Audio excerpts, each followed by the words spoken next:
یہ کیا بات ہوئی؟ بابے نے کہہ دیا تینوں کسی نے کچھ کیتا ہے. میں کہو بابے نو بھی کسی کچھ کیتا ہے. تائیں جدیاں گلاں کردا ہے بیوقوف والیاں. اس کو سمجھاؤ اس طرح کی حرکتیں نہیں کرنی چاہیے. بندہ بیچارہ بدگمان ہو جائے گا. ہر دشمن کے بارے میں بدگمانی کرے گا. کبھی کہے گا چاچی نے تعویذ کر دی ہے، کبھی کہے گا وہ میری بھابھی نے تعویذ کر دی. کیوں آپ لوگوں کے دلوں میں بغض پیدا کراتے ہیں؟ اللہ کا خوف نہیں آتا؟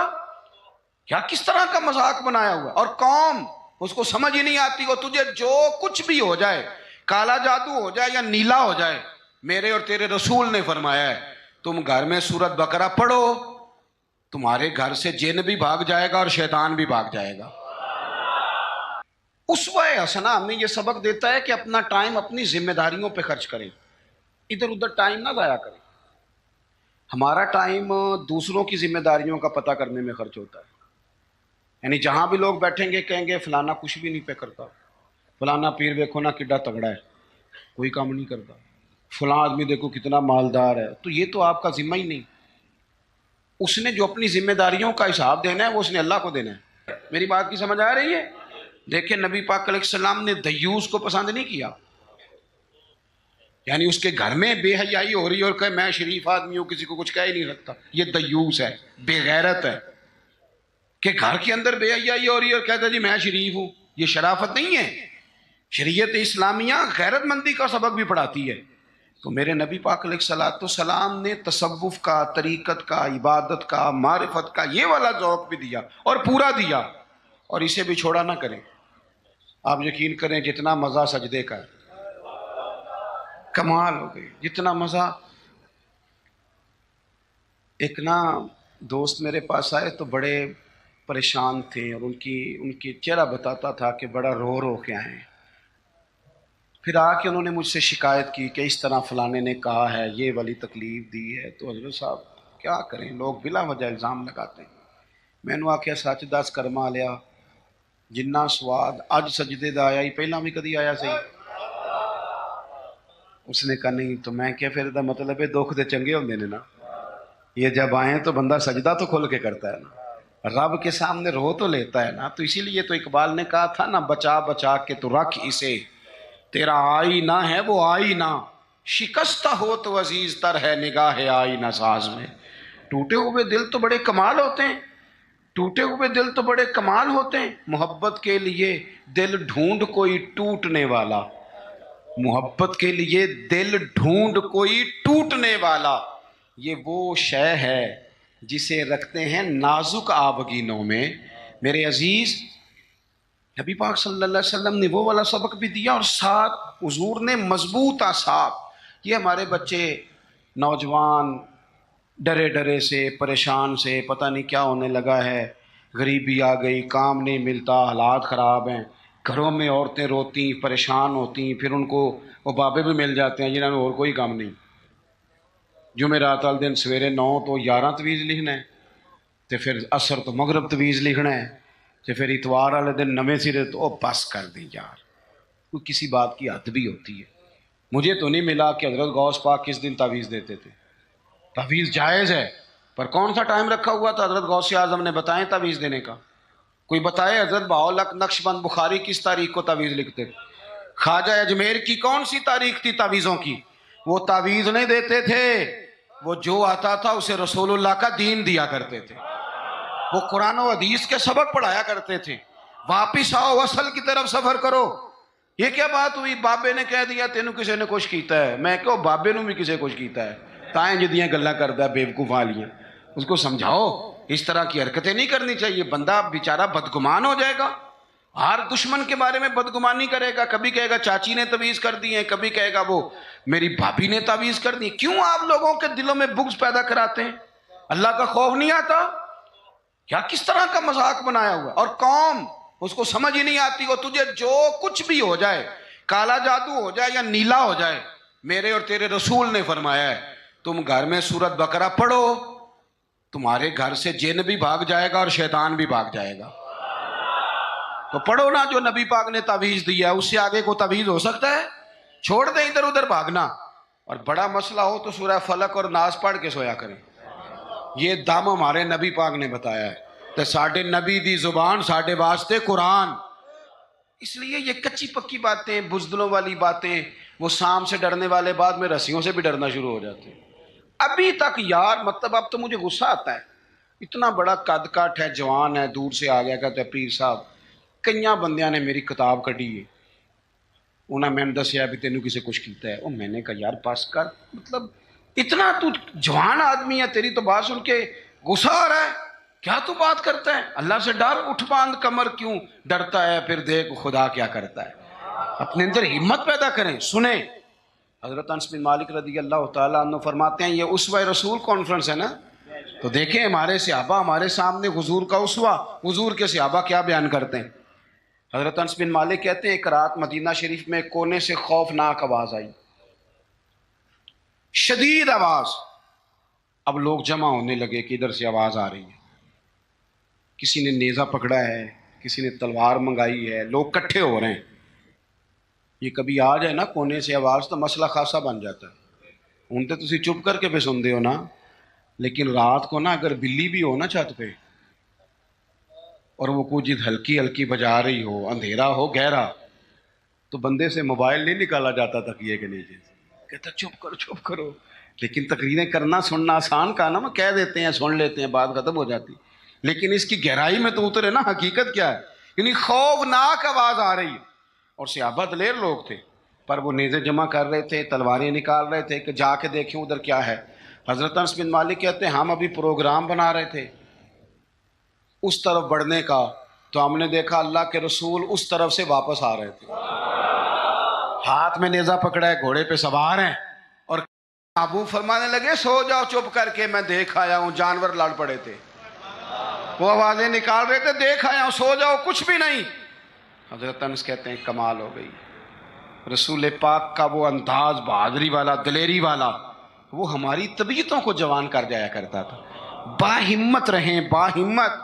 اور جوانوں یاد رکھو، قرآن پاک نے جو ترتیب بیان کی ہے وہ یہ نہیں ہے کہ آپ چپ کر کے بیٹھے رہیں گے اور مدد آپ کی طرف آ جائے گی۔ جو ترتیب ہے نا قرآن پاک کی، وہ یہ ہے کہ ان الذین قالوا ربنا اللہ، بے شک وہ لوگ جنہوں نے کہا کہ اللہ ہمارا رب ہے، ثم استقاموا، پھر وہ ڈٹ گئے، پھر وہ بولیے، پہلے کہا اللہ ہمارا رب ہے، پھر وہ، یعنی یہ کہہ کہ پہلے وہ ڈٹے نا، جب تتنزل علیہم الملائکہ، پہلے وہ ڈٹے ہیں، پھر رب نے ان کی مدد کے لیے فرشتے نازل فرمائے۔ پہلے ڈٹنا ہے، مدد کو فرشتے آئیں گے، لیکن پہلے آپ ڈٹیں تو صحیح، لیکن آپ ڈٹ ہی نہیں رہے۔ آپ کہہ رہے ہیں مدد آئے گی، بھئی آپ تھوڑا کھڑے ہوں، تھوڑا سٹینڈ لیں۔ جب آپ ڈٹ جاتے ہیں پھر اللہ تعالیٰ مدد بھی فرما دیا کرتا ہے۔ درود شریف پڑھیں بآواز بلند۔ تو ایک تو نبی پاک علیہ السلام کی سیرت مبارکہ ہمیں عبادت کا، ریاضت کا سبق پڑھاتی ہے، دوسرا دلیری کے اسباب، اور تیسری بات، توجہ ہے میری بات پر؟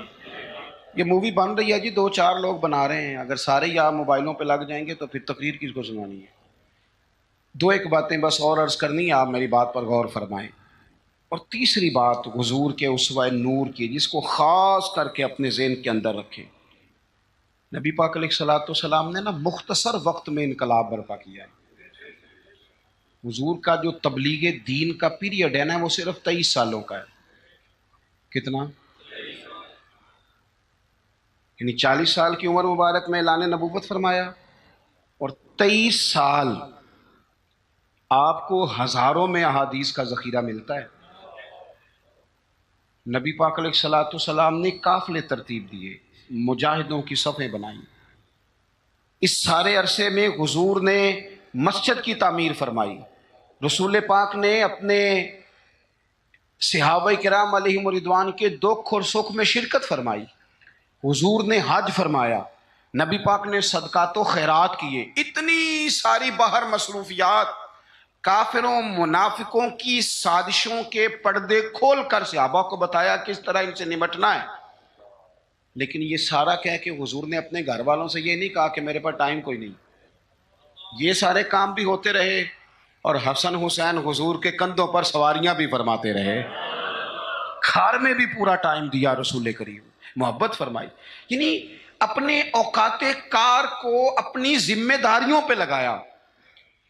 اسوہ حسنہ ہمیں یہ سبق دیتا ہے کہ اپنا ٹائم اپنی ذمہ داریوں پہ خرچ کریں، ادھر ادھر ٹائم نہ ضائع کریں۔ ہمارا ٹائم دوسروں کی ذمہ داریوں کا پتہ کرنے میں خرچ ہوتا ہے، یعنی جہاں بھی لوگ بیٹھیں گے کہیں گے فلانا کچھ بھی نہیں پہ کرتا، فلانا پیر دیکھو نا کڈا تگڑا ہے، کوئی کام نہیں کرتا، فلاں آدمی دیکھو کتنا مالدار ہے۔ تو یہ تو آپ کا ذمہ ہی نہیں، اس نے جو اپنی ذمہ داریوں کا حساب دینا ہے وہ اس نے اللہ کو دینا ہے۔ آپ یہ بتائیں کہ جو آپ کے ذمہ کام لگا آپ نے کیا کہ نہیں کیا؟ آپ کی ڈیوٹی جو تھی وہ آپ نے کی کہ نہیں کی؟ جب ہم سارے اپنی اپنی ڈیوٹیاں کرنے لگ جائیں گے نا، تو میرا یہ خیال ہے چھوٹے صحیح کام کرنے لگ جائیں تو بڑوں کو بھی خیال آ ہی جاتا ہے۔ میں اکثر نا اپنی زندگی میں ایک تجربہ کرتا ہوں کہ بچوں کو کام کہیں تو وہ نہیں کرتے، طلباء ہوں، دوست ہوں، احباب، کام کہہ دیں تو نہیں کرتے، کرنا شروع کر دینا۔ میں نے نا مختلف ذمہ داریاں لگائیں، مسجد کی صفائی کل تو کرنا، پرسوں تو کرنا، تو آپ کو پتہ ہے کسی کی ڈیوٹی لگائیں تو پھر وہ ڈیوٹی بدلنا بھی پسند کرتا ہے، وہ کہنا مینوں کام میں آئی ذرا تو کھلوئے نا میری تاں پہ۔ تو یہ بھی کام ہوتا ہے، ایک انسانی فطرت ہے۔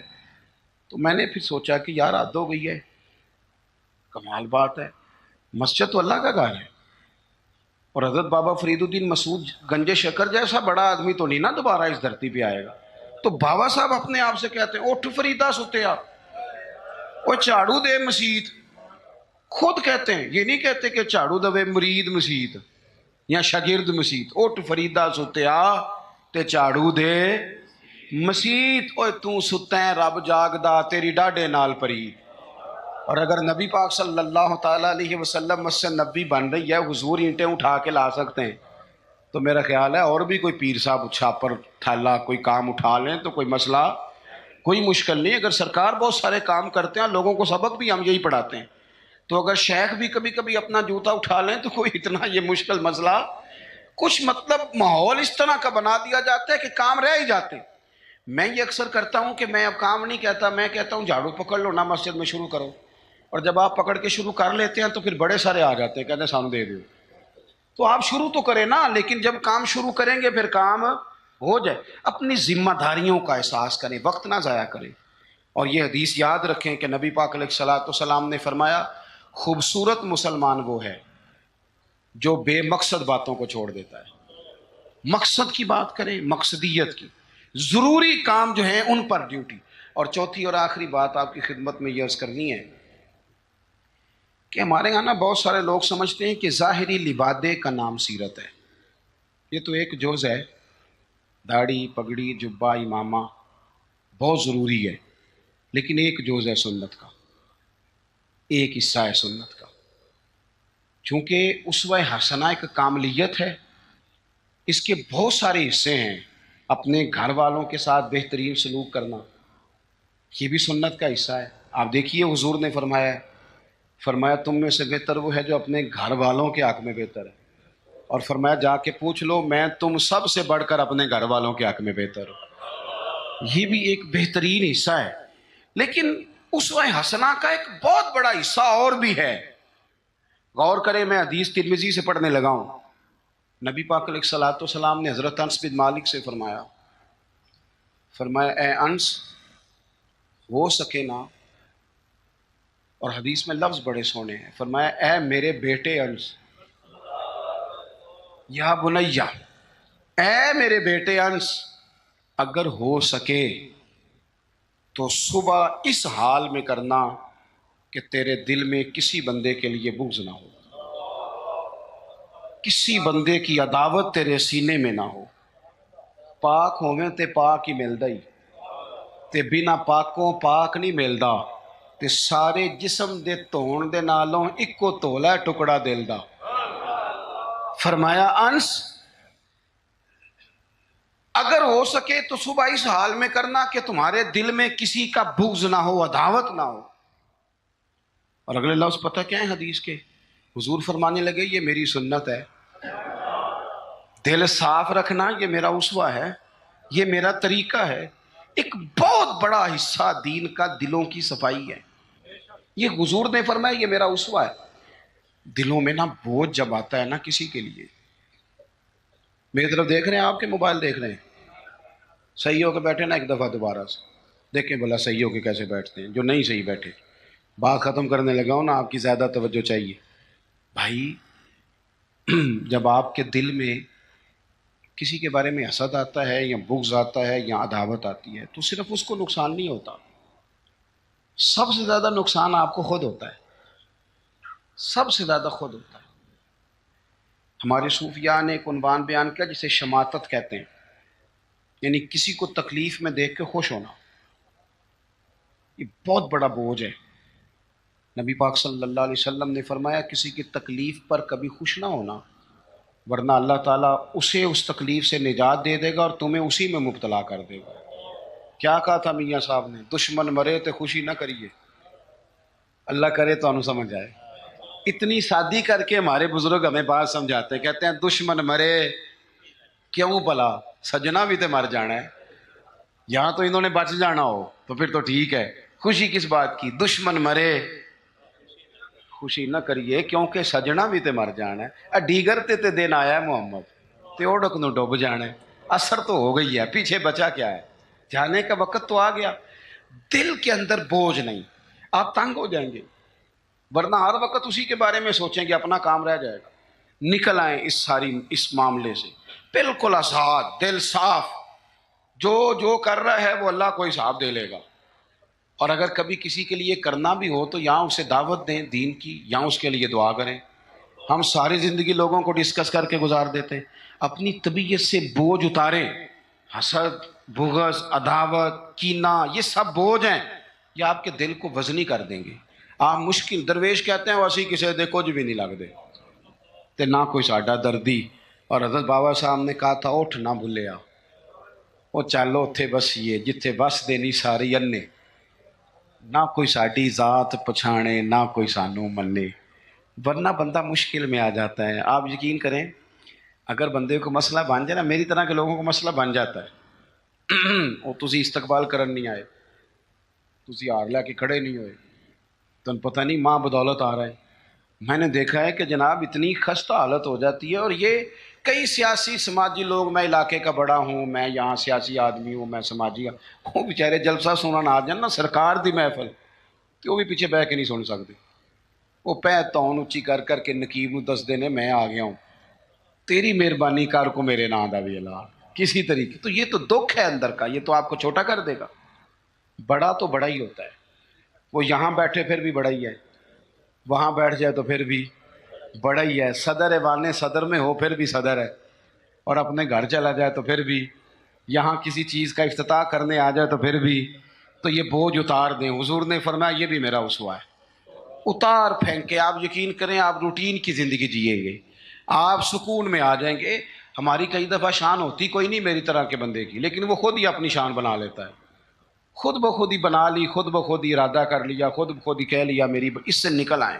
آپ کو محسوس ہوگا طبیعت ہلکی پھلکی ہو گئی، آپ اپنے ماحول کے اندر، میں آپ کو ذمہ داری سے کہتا ہوں، ذمہ داری سے، میں رات نا کوئی 3 بجے کے قریب جا کے تھک گیا تھا، مجھے تھوڑی تکلیف بھی رہتی ہے، میں تھک گیا تھا، اور میں ایک دفعہ چلا گیا آدھے گھنٹے کے لیے، حالانکہ ہم لوگوں کو کہتے رہتے ہیں رات جاگنے والی، میں نے کہا ذرا وضو تازہ کرتا ہوں، چائے کا کپ شاپ پیتا ہوں، لیکن جب میں آیا نا تو ایک بندہ بالکل ان پڑھ، بالکل ان پڑھ، اس کو میں دیکھ رہا تھا وہ مغرب سے نفل پڑھ رہا تھا، تو اس بندے کا چہرہ دیکھا، اس کی کیفیت دیکھی، اور اس کے سجدے کا ذوق دیکھا، وہ کئی بارے جڑے جوڑ کر کر کے پڑھ دینے وہ بڑے شوق نہ پڑھ دینے، تو وہ اس کا جب انداز دیکھا نا تو مجھ سے بڑے لوگ کہتے ہیں، پر میں نے پھر اس کے کان میں جا کے کہا، میں کہو سجنا میرے لیے دعا کری، کہتے پیر صاحب میں کراؤں، میں کہ میں تینوں دلوں پہ آنا رسم نہیں پہ ادا کرتا، میں تیری کیفیت دیکھتا ہوں۔ تو مطلب تھوڑا سا ایسے نا، مطلب بہت سارے لوگ ایسے ہیں جن کو میری طرح کے لوگ باتیں کرتے رہ جاتے ہیں، اور وہ سن کے رب رب زیادہ کر لیتے ہیں، وہ سن کے اللہ اللہ زیادہ کر لیتے ہیں۔ عمل کا رستہ اختیار کریں، یہ حضور کا اسوہ ہے، اپنے دلوں کے اندر وسعت پیدا کریں۔ ہمارے درویش ہمیں کہتے ہیں 14 طبق میرے دلے دے اندر تے میں تمبو وانگوں تاڑے ہو، دل دریا سمندروں ڈونگے کون دلا دیاں جانے ہو۔ اپنے دل کو بڑا کریں، یہ حضور کا طریقہ ہے۔ اللہ اس مجلس مبارکہ کو قبولیت کا شرف عطا فرمائے۔ آخر دعوایا ان الحمد للہ رب العالمین.